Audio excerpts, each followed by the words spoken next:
A lot of people have heard of the East LA 13, Los Tres, the Biltmore, all the big cases. Not too many people hear about the little cases. In my book, La Cucaracha, El Rebelde de las Cucarachas, in chapter 8, there's a story of a little case that we had. And it concerns a kid that was murdered by the sheriffs. It's chapter 8 of the book.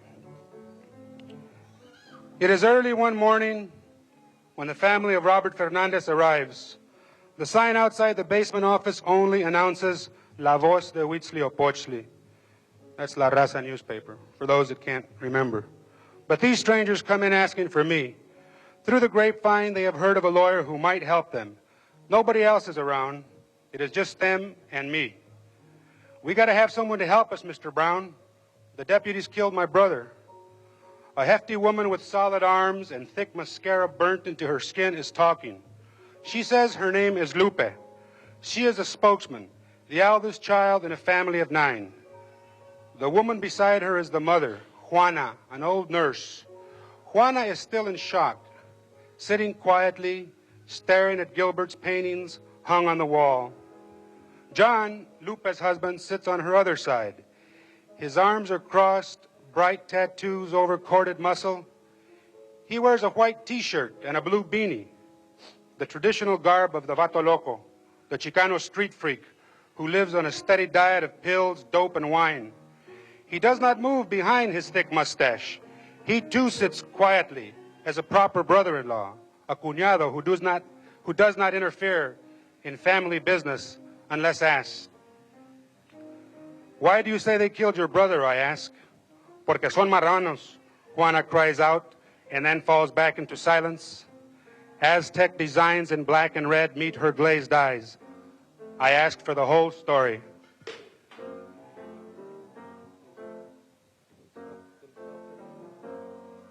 I ask for the whole story. Robert was 17 when the weight of his 180 pounds snapped the bones and nerves of his fat brown neck. He too lived in Tuner Flats, a neighborhood of shacks and clotheslines and dirty backyards. At every other corner, street lights hang high on telephone poles and cast dim yellow lights. Skinny dogs and wormy cats sniff garbage cans in the alleys. Tuner Flats is the area of gangs who spend their last dime on short dogs of T-Bird wine, where the average kid has 8 years of school. Everybody there gets some kind of welfare. You learn about life from the toughest guy in the neighborhood. You smoke your first joint in an alley at the age of 10. You take your first hit of carga before you get laid. And you learn how to make your mark on the wall before you learn how to write. Your friends know you to be a vato loco, a crazy guy, and they call you ese or vato or man.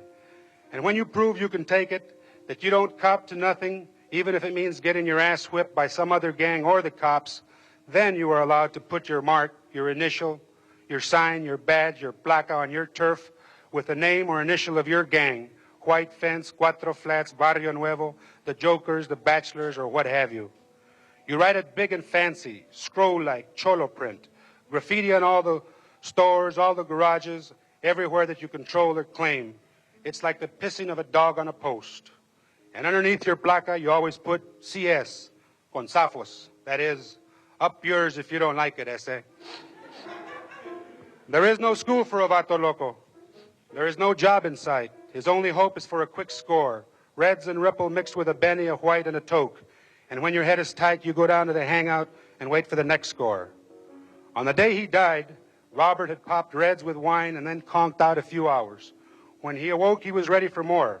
But first he went down to Cronies on Whittier Boulevard, the Chicano Sunset Strip. Every other door is a bar, a pawn shop, or a liquor store.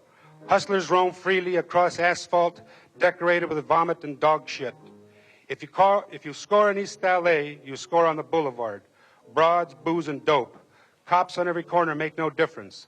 The fuzz, la placa, la chota, los marranos, la jura, or just the plain old pig. The eternal enemies of the people. The East LA Sheriff's Substation is only 3 blocks away on 3rd Street, right alongside the Pomona Freeway. From the blockhouse, deputies come out in teams of 2 to serve and protect, always with 36-inch clubs with walkie-talkies in hand, always with gray helmets, shotguns in the car, and 357 Magnums in their holsters. The Vato Loco has been fighting with the pig since the Anglos stole his land in the last century. He will continue to fight until he is exterminated. Robert had his last fight in January of 1970. He met his sister Lupe at Cronies. She was eating a hamburger. He was dry, he told her. Would she please go to the store across the street and get him a six-pack on credit?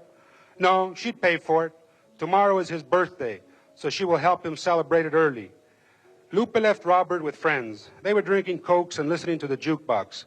Robert liked mayate music, the blues. They put in their dimes and sip on Cokes, hoping some broad or ruca would come buy them a hamburger or share a joint with them. I know Cronies pretty well. I live 2 blocks away. I know if you sit on the benches under the canopy long enough, someone comes along with something for the evening's action. This time, the cops brought it.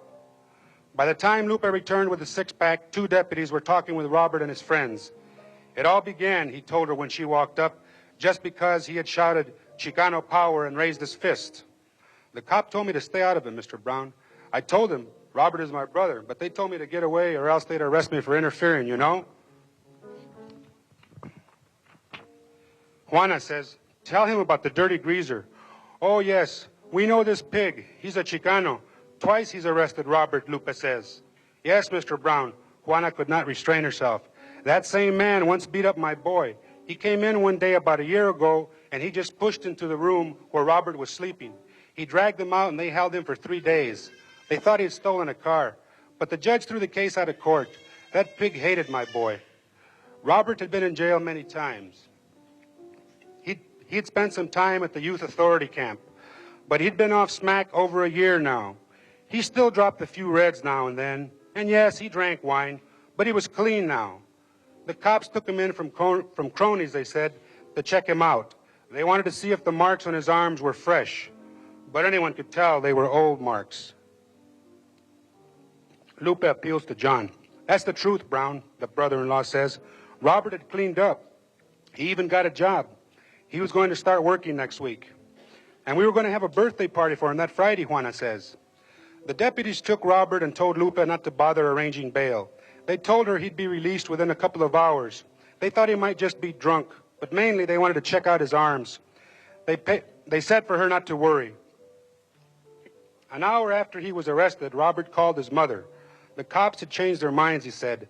They had booked him for plain drunk, a misdemeanor. The bail was set at $500. He told me to call up Maldonado, his bail bondsman. Robert always used him. I could get him out just like that. All I had to do was make a phone call and then go down and sign, you know? The office is just down the street. I didn't even have to put up the house or anything. Mr. Maldonado always just got him out on my word, the mother cries. Juana had called the bail bondsman before she received the second call. This time it was a cop. He simply wanted to tell her that Robert was dead. He'd just hung himself. And would she come down and identify the body? He was so cold, Mr. Brown. He didn't say he was sorry or anything like that. He just said for me to wait there and he'd send a deputy to pick me up, she says bitterly. I went with her, John says. When we got there, I told the man right away that they'd made some mistake. I told him Robert had just called. Then they brought in a picture and I said, gracias a Dios. I knew him. It wasn't Robert. It was somebody named Sanchez. But that lieutenant said there was no mistake. He said the picture just didn't come out too good. But Juana told him, well, I should know. He's my son. And I told him Robert wouldn't do a thing like that. He'd never kill himself. He was Católico, Señor Café. He even used to be an altar boy one time. And he was going to get married, too. He was going to announce it at his party. I talked to Patty, and she told me. She said they were going to get married as soon as he got his first paycheck. Patty is pregnant, Lupe says. You might as well know, Mr. Brown. So what happened after that, I ask. We had the funeral, and they buried him last week, Juana says. Lupe says, we just got the certificate last night.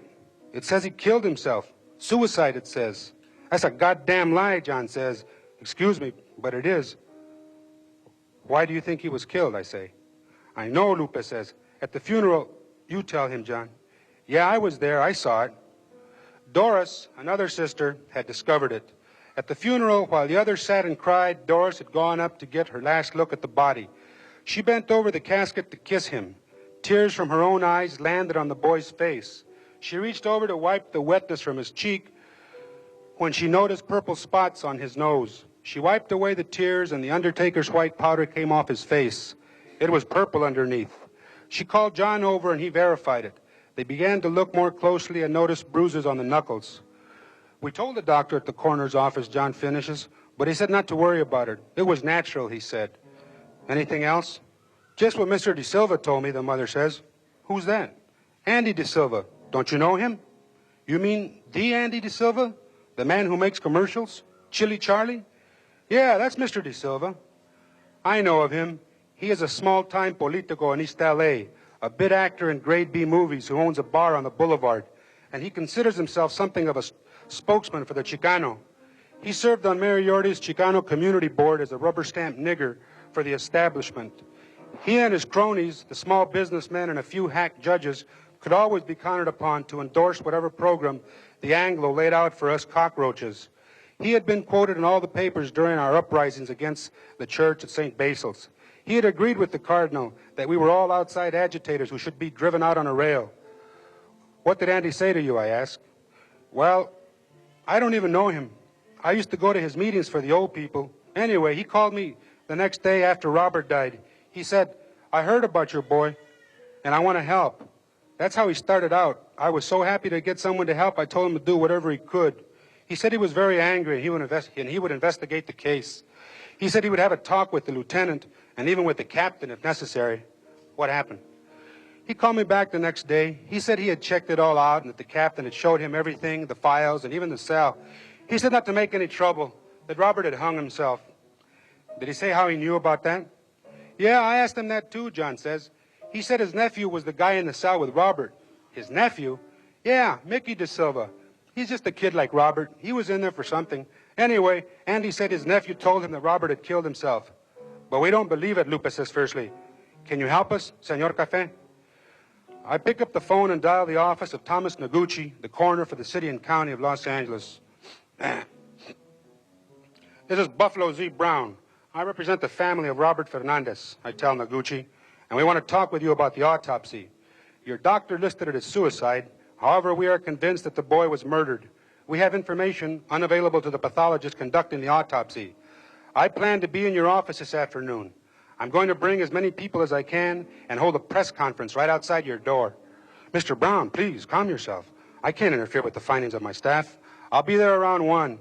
I hang up and tell the family to go home, call all their friends and relatives, and have them meet me in the basement of the Hall of Justice. They thank me and leave. I then call the press and announce the demonstration and press conference for that afternoon. I know my man, and since Noguchi can read the newspapers, my man knows me. The afternoon will be pure ham. Noguchi has been in the news quite a bit. He was charged with misconduct in office by members of his own staff. They accused him of erratic behavior and incompetence. They said he took pills, that he was strung out, and hinted that perhaps he was a bit nuts. After the assassination of Robert Kennedy, he allegedly said he was glad Kennedy was killed in his jurisdiction. He was a publicity hound, they contended. He was removed from his position of county coroner. He hired a smart lawyer and challenged it. The civil service hearings were televised. The white liberals and his own Japanese friends came to his defense. He was completely exonerated. At least he got his job back. A month prior to the death of Fernandez, both the new city chief of police, Judd Davis, and the sheriff of LA County, Peter Peaches, announced they would no longer request coroner's inquests. The publicity served no useful purpose, the lawmen stated, since the only time the coroner held an inquest was when a law enforcement officer was involved in the death of a minority person. They contended that the inquest merely served to inflame the community. Noguchi had made no comment at the time of this statement, although his 2 main clients had emasculated his office. When we arrive at the Hall of Justice, the press is waiting. The corridor is lined with Fernandez's friends and relatives. The television cameras turn on their hot lights as I walk in with my red, white, and green briefcase, the immediate family at my side. Are you making any accusations, Mr. Brown? The CBS man asks. Not now, gentlemen. I plan to have a conference with Dr. Noguchi first. Then I'll speak to you. I hurried into the coroner's office. The blonde secretary tells me Noguchi is waiting for me. She opens the door to his office and ushers me in. Ah, Mr. Brown, I am so happy to make your acquaintance. He is a skinny Jap with bug eyes. He wears a yellow sport coat and a red tie and sits at a huge mahogany desk with a green dragon paperweight. The office has black leather couches and soft chairs, a thick shag rug, and inscrutable artwork. It seems a nice, quiet place. He points me to a fine chair. Now, Mr. Brown, I'd like you to read this. He hands me a typed sheet of paper. I smile and read the paper. The coroner's office announced today that it will hold a second autopsy and an inquest into the death of Robert Fernandez at the request of the family through their attorney, Mr. Buffalo Z. Brown. It will be the first time in the history of the office that an inquest is being held at the request of the family. Signed, Thomas A. Noguchi, County Coroner. I look into the beady eyes of Mr. Moto. He is everything his men say. I've been wanting to meet you, sir, I say. And I've heard about you, Mr. Brown. You get a lot of coverage in your work. I guess the press is interested in my cases. Would you be agreeable to holding a joint press conference, he says? Sir, I would be honored. But one thing, if we have another autopsy, the body will have to be, I'm being coy, exhumed, he says. We will take care of that, don't you worry. And who will perform the autopsy? I assume the family will want their own pathologist. I look down at his spit-shined loafers. I shake my head and sigh. I just don't know. The family is extremely poor. I understand, sir. I would offer my staff, sir. Dr. Noguchi, would it be too much to ask you personally to examine the boy's body? I know you are very busy. It is my trump card. I would be honored. But to avoid any problems, why don't I call up the board of pathologists for the county? I will request a panel. Yes, a panel of 7 expert pathologists. It will be as careful and as detailed an autopsy as we had for Senator Kennedy, and it won't cost the family anything. I have that power, you know. I stand up, and walking over to him, I shake his hand. Dr. Noguchi, I'll be glad to let you do all the talking to the press. Oh, no, Mr. Brown, it is your press conference.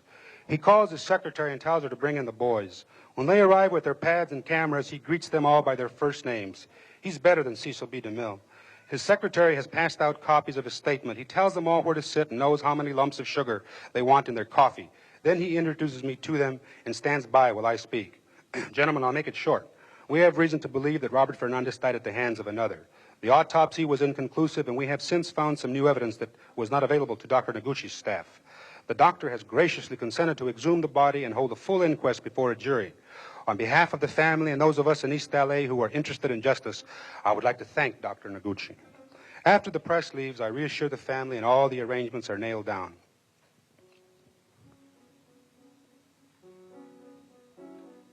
We got about 5 more minutes to go.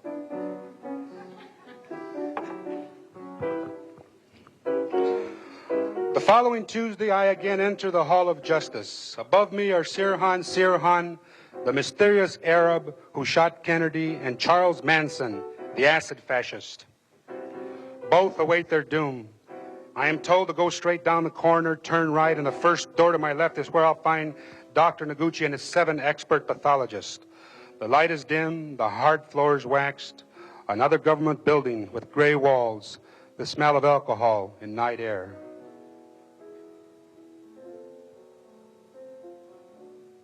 I open a swinging yellow door and immediately find myself inside a large, dark room full of hospital carts.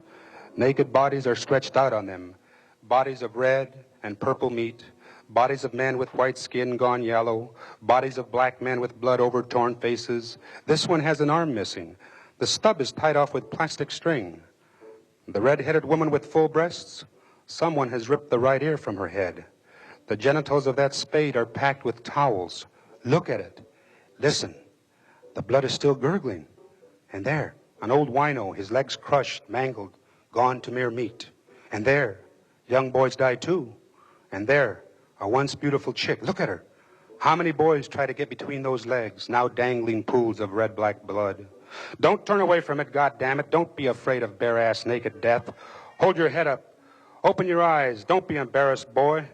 I walk forward, I hold my breath, my head is buzzy, my neck is taut, my hands are wet, and I cannot look away from the dead cunts, the frizzled balls, the lumps of tit, the fat asses of white meat. I have turned the wrong way. Backtracking, I find the room with Dr. Noguchi and the 7 experts. The doctors wear white smocks. They smoke pipes, relaxed men at their trade. They smile and shake my hand in front of us. The casket is on a cart with small wheels. On a clean table, we have scales and bottles of clear liquid. There are razor-sharp tools, tweezers, clips, scissors, hacksaws, needles, and plenty of yellow gloves. The white fluorescent light shines down upon us. It reminds me of the title of my first book, My Cart for My Casket. Shall we begin, gentlemen? Dr. Noguchi asks the experts. The orderly, a giant sporting an immense mustache, takes a card and a plastic seal from the casket. He booms it out to a gray-haired fag with sweet eyes who sits in a corner and records on a shorthand machine. We shall now open the casket. Coroner's number 1944-4889, Robert Fernandez, deceased. We all gather close to get the first look. The body is intact, dressed in fine linen. Clearly, Robert was a bull of a man. He had big arms and legs and a thick neck now gone purple. Two experts lift the body and roll it on the operating table. It holds a rosary in the hands. The orderly removes the rosary, the black suit, the white shirt, the underwear, and brown shoes. The chest has been sewn together. Now the orderly unstitches it. Snip, snip, snip. Holding open the rib cage, he carefully pulls out plastic packages from inside the chest cavity. I hold my breath. Intestines, the meat is being weighed out. Heart, liver. A Chinese expert is making notations of everything. So is the fruity stenographer. There is no blood, no gory scene. All is cold and dry, sand and sawdust spilled to the table. Is this your first autopsy? A doctor with a Sherlock Holmes pipe asks me. I nod. You're doing pretty good. He'll get used to it, another one says brightly. When the organs are all weighed out, Dr. Noguchi says, now, gentlemen, where do you want to begin? Sherlock Holmes asks, are we looking for anything special? Treat this as an ordinary autopsy, Dr. Rubenstein. Just the routine, says Noguchi. Circumstances of death? Well, Mr. Brown, Noguchi says. I say, he was found with something around his neck. Photographs at the scene? No, sir, a tall man from the sheriff's department says. Self-strangulation or Rubenstein lets it hang? That's the issue, I say. The body was found in a jail cell. The sheriff claims it was suicide. We, however, believe otherwise. I see. We have reason to believe that the boy was murdered, I say. Nonsense, the man from the sheriff's department says. Now, gentlemen, please, Noguchi oils in. Dr. Rubenstein is obviously the big cheese. He comes up to me and says, you think there was a struggle before death? It's possible, I say. He ponders this and then announces, gentlemen, we will have to dissect wherever hematoma appears. What's that, I ask. Bruises. I look at the body closely. I notice purple spots on the face, the arms, the hands, the chest, the neck, and the legs, everywhere. I point to the face. Could that be a bruise? There's no way to tell without microscopic observation, Rubenstein answers. I say, you can't tell from the color? No. The body is going through decomposition and discoloration. Purple spots are normal. You'll find it on all dead bodies. Are you saying we have to cut out all those spots? That's the only way to satisfy your... Yes? Well, Mr. Brown, says Noguchi, where do you want us to begin? I look around at the men in the room. 7 experts, Dr. Noguchi, and a Chinese doctor from his staff, the orderly and the man from the sheriff's. They want me, a Chicano lawyer, to tell them where to begin. They want me to direct them. It's too fantastic to take seriously. How about this? Can you look there? I point to the left cheek. Without a word, the Chinese doctor picks up a scalpel and slices off an inch of meat. He picks it up with the tweezers and plunks it into a jar of clear liquid. And now, Mr. Brown, says Noguchi, I can't believe what is happening. I lean over the body and look at the ears. Can they get a notch from the left one? Slit, slice, bloot into a jar. Dr. Rubenstein, are you sure there's no other way? He nods slowly. Usually, we only try a couple of places. It depends on the family. He hesitates, then says, is the case that important? Would you please take a sample from the knuckles? Here? No trouble at all, my man. Sizz-em, bloot into another jar. The orderly is precisely labeling each jar. Dr. Noguchi is walking around like a Hollywood mogul. He is smiling. Everything is going without a hitch. He touches my shoulder. Just tell us what you want, Mr. Brown. We're at your service. Would you please try the legs? Those big blotches on the left? How about the chin? Here, on the left side of the face. What's this on the neck? Try this little spot here. We're this far into it. Get a piece from the stomach there. Cut here, slice there, here, there. Cut, slice, and into a jar. Soon we have a whole row of jars with little pieces of meat. Yes, men. Now we'll open up the head. See where it's stitched? They opened it at the first autopsy. See the sand fall out from the brain area? Yes, keeps the body together for a funeral. No blood in here, boy. Just sand. We don't want a mess. See that little package? That, my lad, is the brain. I mean, it was the brain. Well, actually, it still is the brain. It just isn't working right now. Yes.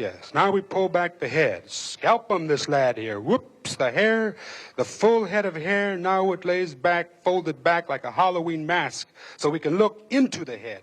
Inside were the stuffings for the... Jesus Christ, look at those little purple blotches. You can tell a lot from that, but you got to cut it out. Then cut the fucking thing out, you motherfucker. This ain't Robert no more. It's just... No, it's not even a body. A body as a whole. This is a joke. Cut that piece there, doctor, please. Oh, now we get really serious. If he died of strangulation, we'll have to pull out the neck bone. Go right ahead, sir. Pull out that goddamn gizzard. We have to take the face off first. Well, Jesus Christ, go ahead. Slit, one slice, slit up goes the chin. Lift it right up over the face. The face goes up over the head. The head is the face. There is no face. What do you mean? The face is hanging down the back of the head. The face is a mask. The mouth is where the brain, the nose is at the back of the neck. The hair is the ears. The brown nose is hanging where the neck. Get your goddamn hand out of there. My hand, that is a doctor's hand. It is inside the fucking face. I mean the head. His hand is inside. It is pulling at something. What did he find in there? What is it? He's trying to pull out. If we put it under a microscope, we'll be able to make some strong findings. But it's up to you. Slice, slice, slice. No dice. Give me the saw, please. Saw. No luck. Give me the chisel and hammer, please. The goddamn face is gone. The head is wide open. No mouth. There's no nose, no eyes. They are hanging down the back of the neck. God damn. With a hammer and chisel in his hand, that son of a bitch. The doctor goes to town. Chomp, chomp, chomp. Hack, chuck, chomp. I got it. Out it comes, long, gizzard-looking. 12 inches of red muscle and nerve-dripping sawdust. Yes, we'll dissect this old buzzard, too. How about those ribs? You want some barbecue ribs, mister? Sure, I said cut those fucking ribs up. Chop them right up now. How about the arms? Is there any question of needle marks? Yes, they'll claim he was geezing. Cut that arm there. Put it under your machine and tell me later what I want to hear. Tell me they were old tracks, you son of a bitch. And try the other one while you're at it. Why not? The body is no more. Should we try the dick? What for? What can you find in a Peter? Maybe he was raped, for Christ's sake. Or maybe he raped someone. How should I know? I just work here. I see the tattoo on his right arm. God Almighty. A red heart with blue arrows of love and the word mother. And I see the little black cross between the thumb and the trigger finger. A regular vato loco, a real pachuco ese. And when it is done, there is no more Robert. Oh, sure, they put the head back in place. They sewed it up as best they could. But there's no part of the body that I have not ordered chopped up. I, who am so good and deserving of love. Yes, me, the big chingon. I, Mr. Buffalo Z. Brown. Me. I ordered those white men to cut up the brown body of that Chicano boy. Just another expendable cockroach. Perdóname, Roberto. For the sake of the living Brown, forgive me and forgive me and forgive me. I'm no worse off than you. For the rest of my born days, I will suffer the knowledge of your death and your second death and your ashes to my ashes, your dust to my dust. Goodbye, ese. Viva la raza.